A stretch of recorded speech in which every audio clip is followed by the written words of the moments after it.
Hey friends, Matt aka Martin here, and in this video I'm going to take a deep dive into what I think is one of the best and most unique features of Ableton Live's Wavetable instrument, which is an instrument that I use a huge amount in my own productions, and mainly because of this feature, which is the Unison section inside of Wavetable. And what makes this feature so unique is the different Unison modes that Wavetable offers. And in this video I'm going to be going through each of the different Unison modes, breaking down what they do, and giving you some examples of how you can use them in your own sound design and music production practice. So first off, just a quick explanation of Unison for those of you who don't know what it does. Inside of a synthesizer, we have the oscillator, which is responsible for generating the initial sound of a synthesizer. Every time an oscillator is triggered by, say, an incoming MIDI note, that oscillator is generating a voice. And the Unison section allows us to create copies of each of these voices, which then have some kind of alteration or modulation applied to them to create some more interesting, dense, thicker texture to the sound. The amount of copies created is determined by the Unison voices parameter. So if this voices parameter is set to 2, there are 2 versions of the oscillator playing at any given time. 3, there are 3 versions. 4, there are 4 versions. And each of these different versions have some kind of adjustment applied to them. Inside of Wavetable, these different Unison modes offer different types of adjustments applied to each of these voices. So let's take a look at the different modes. So to demonstrate the effect of the different Unison modes, here I have this ARP sound playing in this basic wavetable instrument where we just have a single oscillator set to the basic shapes wavetable, set to the sawtooth on that basic shapes wavetable, which is set to 60%. As a sawtooth wave, just a simple sawtooth wave with no unison, this ARP sounds like this.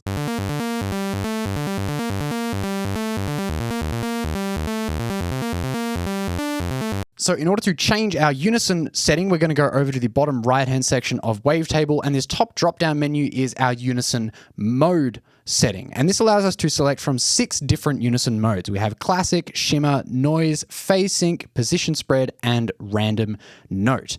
Let's start with the classic mode. And right out of the gate with the default setting of 3 voices, so we have 3 versions of this oscillator playing at once and an amount of 30%, we get a sound like this.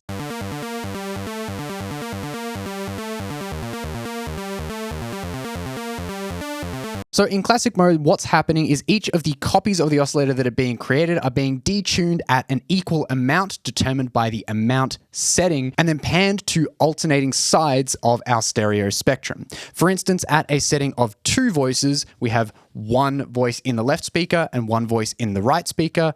At a setting of 3 voices, we have 1 voice in the left, 1 voice in the right, and then 1 voice in the center, which is the same voice, I guess, in both the left and the right. Setting of 4 voices, we have 2 voices in the left, 2 voices in the right, so on and so forth. We can actually hear this if I set the voices all the way down to 2. Let's set the amount down to 0 and engage this utility that I have after the wavetable. And this utility is set so that we only hear the left side of the stereo spectrum. So if I play this, we should just be effectively hearing a mono sawtooth wave.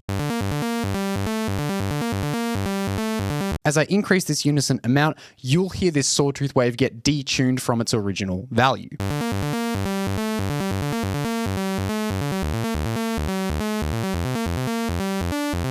As we increase the unison amount, the left side gets tuned down and the right side actually gets tuned up. We can hear this if I switch this utility from left to right. And now if I increase the unison amount, have a listen to how this sound gets tuned up.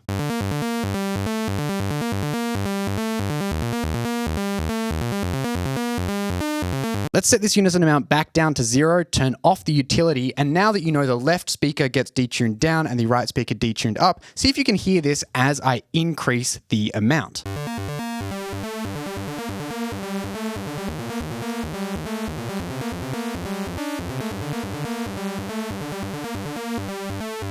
So as we got closer to 100 there, you'll hear it got way too out of tune. But the more voices we have, the closer to 100 we get, the less out of tune this sounds because we have more evenly spaced detune amounts between these 2 extremely detuned voices. So at high voice values and kind of medium detune amounts, this classic mode is really great for creating kind of super saw-esque style sounds. So if I increase the voices to say maybe 8, and as I increase the amount to about 60% or so, we have this really classic super saw sound. The The amount of buzziness or detune can be controlled by this amount slider. And as we actually have a lower value of around 0 to 3%, you get a cool sync-like effect, which sounds really awesome when you distort it. At higher voice amounts, as I mentioned, you can put the amount pretty high without getting too much of a detuned effect. But as you decrease the amount of voices, this detuned effect does become more obvious. So just be aware of that. Next up, we have the Shimmer Unison mode. So let's switch our Unison mode to Shimmer. And again, right out of the gate on a voice setting of 3 and an amount setting of 30, this is what it sounds like. And you'll hear it sounds a lot more detuned and pitchy than the classic mode does.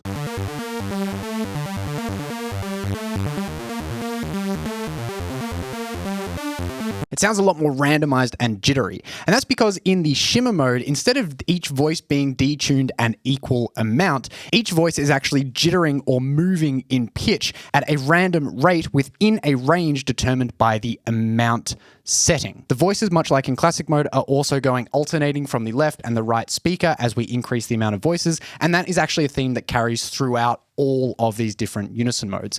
So in order to demonstrate this, let's again turn our voices all the way down to 2, engage our utility, set our utility to left, so we're just hearing the left side of the stereo spectrum, turn our amount down to 0, and take a listen to what happens as I increase the amount setting in this Unison mode.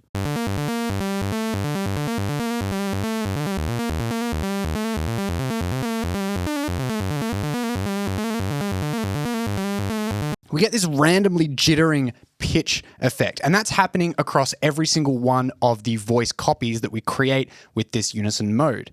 And it's a different jitter applied to each of the voices, which is what creates that weird offset kind of sound. So this Unison mode setting can be really great at creating more chaotic Unison effects. If we turn off the utility, turn down the amount, and increase the amount of voices, you get a much more intense, pitchy, detuned sound.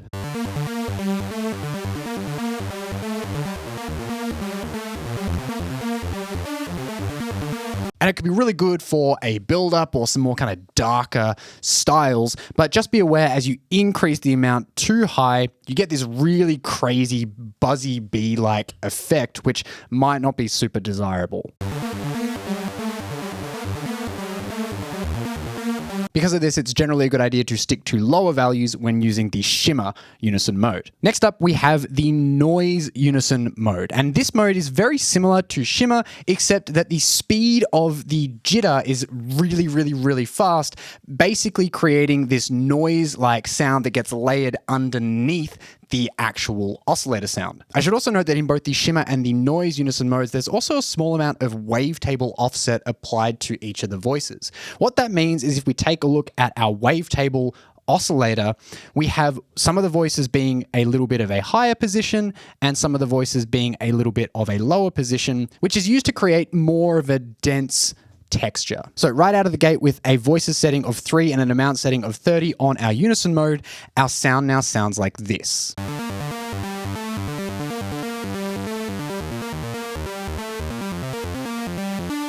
And you'll hear that we have this kind of noise layer that comes in underneath our sound. As I increase the amount, this noise becomes more and more prominent.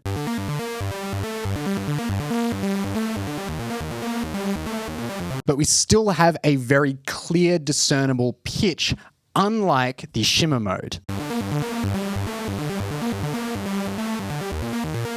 Now again, there's no noise actually being added here. What's happening is the pitch of the oscillators are just moving around really, really, really quickly, which creates that noise-like effect. Let's hear what this sounds like if I set this down to 2 voices, turn our utility on so we're just hearing the left side, and start to slowly increase our amount setting.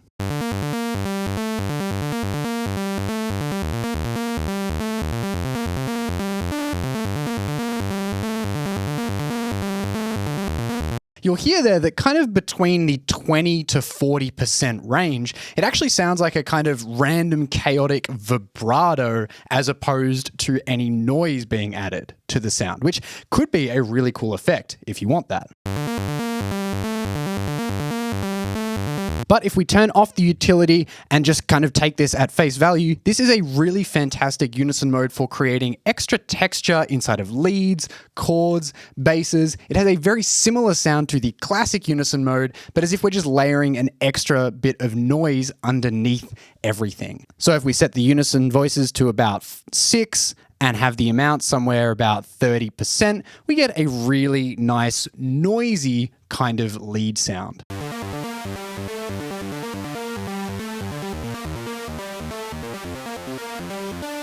One thing to be aware of with this Unison mode though is the excess low frequencies that get added with this really intense pitch jitter.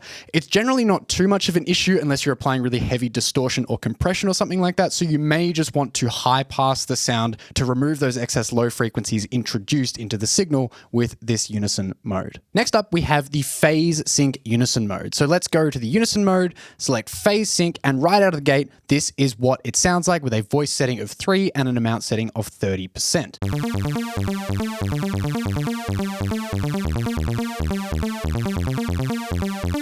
It sounds very similar to the classic mode, and that's because it kind of is, except that what is happening here is that each of our detuned voices are beginning in phase with one another, which creates this interesting plucky characteristic at the start of the sound. And then if we're playing more than one note at once, we can actually increase this to more of like a laser-like sound or even some kind of sweeping phaser-like effect. To demonstrate this, let's increase our voices all the way up to 8, and now take a listen to this ARP sound.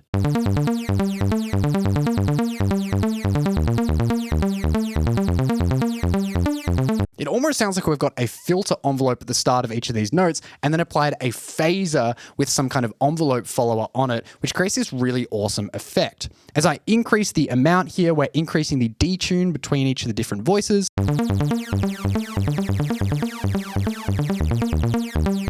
But again, that phasey type sound is really only super audible at higher voice amounts. At lower voice amounts, we really don't get as much of it.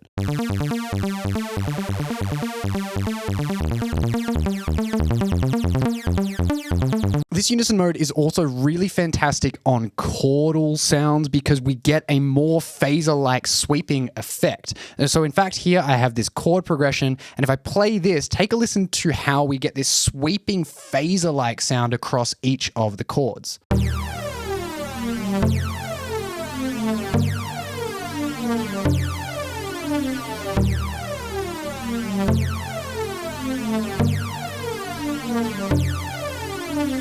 So you can get a lot out of the phase sync Unison mode, but just be aware because each of the voices are beginning in phase with one another, there is a really, really, really large transient if you have a lot of voices stacked together. So you may want to apply some compression or clipping or something like that just to reduce the level of the transient at the start of each note. By the way, if you're enjoying this video so far, I'd love to invite you to leave a like down below and subscribe if you're new. And if you're really enjoying this video and you really like my content, why not consider heading on over to my Buy Me a Coffee page where you can support me by buying me a coffee, getting some cool stuff from my shop, or becoming a member to support me on a monthly basis and getting a bunch of cool stuff in the process. There'll be a link down below in the description. So the last two Unison modes are really interesting. Whereas the first 4 that we looked at apply a large amount of detune to achieve a massive width or kind of thick sound, these last 2 actually apply a wavetable offset to achieve this thicker sound and then spread the copies of the oscillator out in the stereo spectrum in the same way. To demonstrate this, let's first start with our position spread Unison mode. So now I've just got the bass notes of that chord playing, and at a voices setting of 3 and an amount setting of 30 on our position spread mode, take a listen to what our bass line sounds like.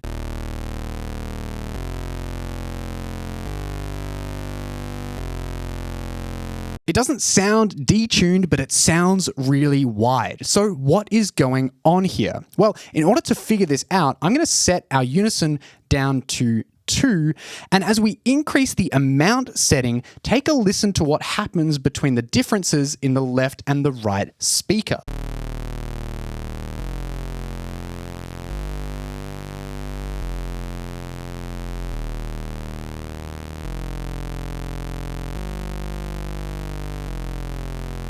So what's actually going on here is that one of the voices has its wavetable position being moved up away from the initial wavetable position, and one of the voices has the wavetable position being moved down away from the initial wavetable position. So to demonstrate this, let's engage our utility here, have it set to left, so we're just hearing the left side of the stereo spectrum coming through the utility.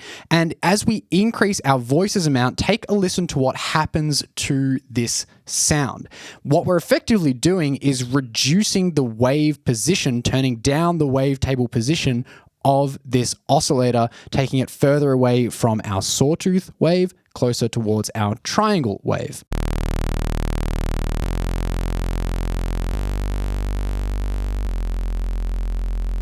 And as our left speaker is doing this, as we're increasing the unison amount, our right speaker is going in the opposite direction, going from a sawtooth wave closer to a square wave instead. So let's reduce our unison amount to 0, set our utility to right, and as we increase the unison amount, have a listen to how this becomes more like a square wave now.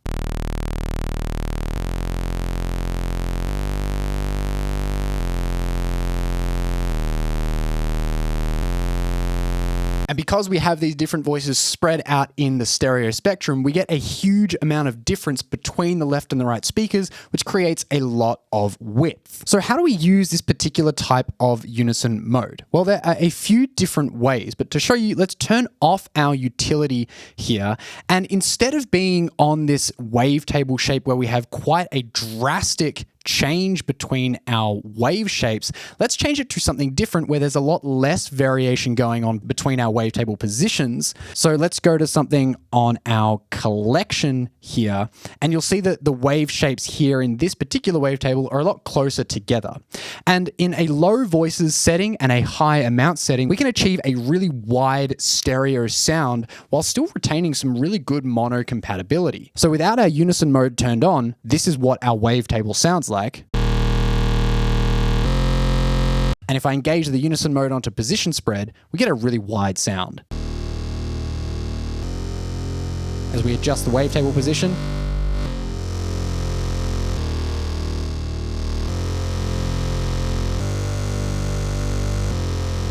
and as I increase the amount of voices, we start to introduce some kind of detuned sounding like effect.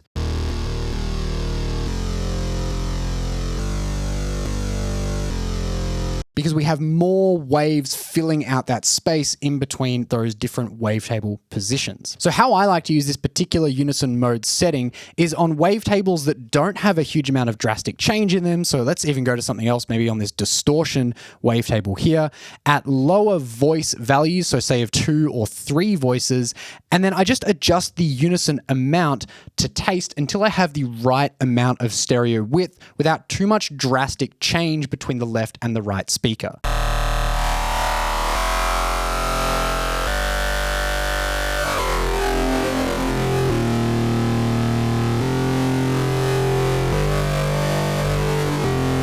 If I want a more dense sound, I will increase the amount of unison voices, but typically no more than about 4 or 5. I encourage you to experiment with this particular unison mode because it is really interesting and can provide some super awesome sounds if you just get the right settings. The final unison mode to talk about is the random note unison mode, and this works very similarly to the position spread unison mode, except the wavetable position of each of the voices is randomized at the onset of a new note. So if I now set our unison mode to random note with a voices setting of 3 and an amount setting of 30, we're back on our sawtooth basic shape. Take a listen to what this bass line sounds like.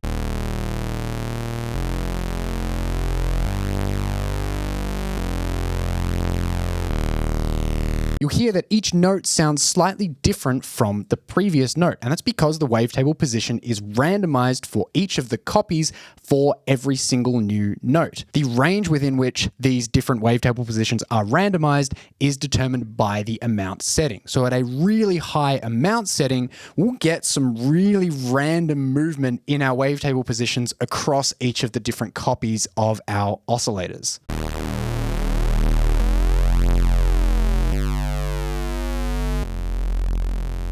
And we also get some detune applied to each of the different voices to create some more interesting, thick sounds. To demonstrate this in a really cool way, let's switch our voices back down to 2, engage our utility again, so we're only hearing the left side of the stereo spectrum coming through. And now let's play our ARP sound so you can hear the wavetable position jumping with each new note.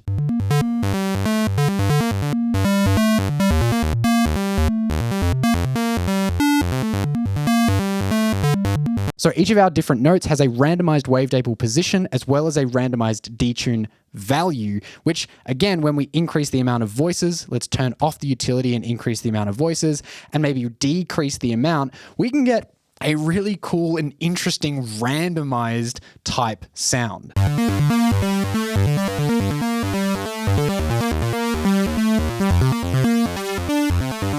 Again, because we have wavetable positions changing with each note, you should be careful of wavetables that have a drastic sound change across the entirety of the wavetable, but that might actually lend itself to a really interesting sound like it does in this particular instance. If I increase the amount basically all the way up to 100%, have the voices set to about 7, and we have basically a new oscillator generated with each particular note.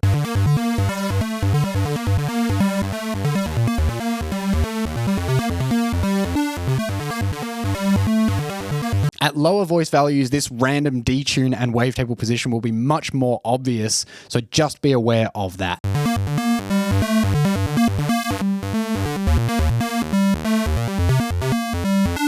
But it could be a really cool effect that you want to use in a track. And so there is a detailed look at the different Unison modes inside of Ableton Live's Wavetable. If you want to learn about some more reasons why I love Wavetable, check out this video right here. Otherwise, thank you so much for watching. I hope you enjoyed. I hope you learned something, and I'll see you all in the next video.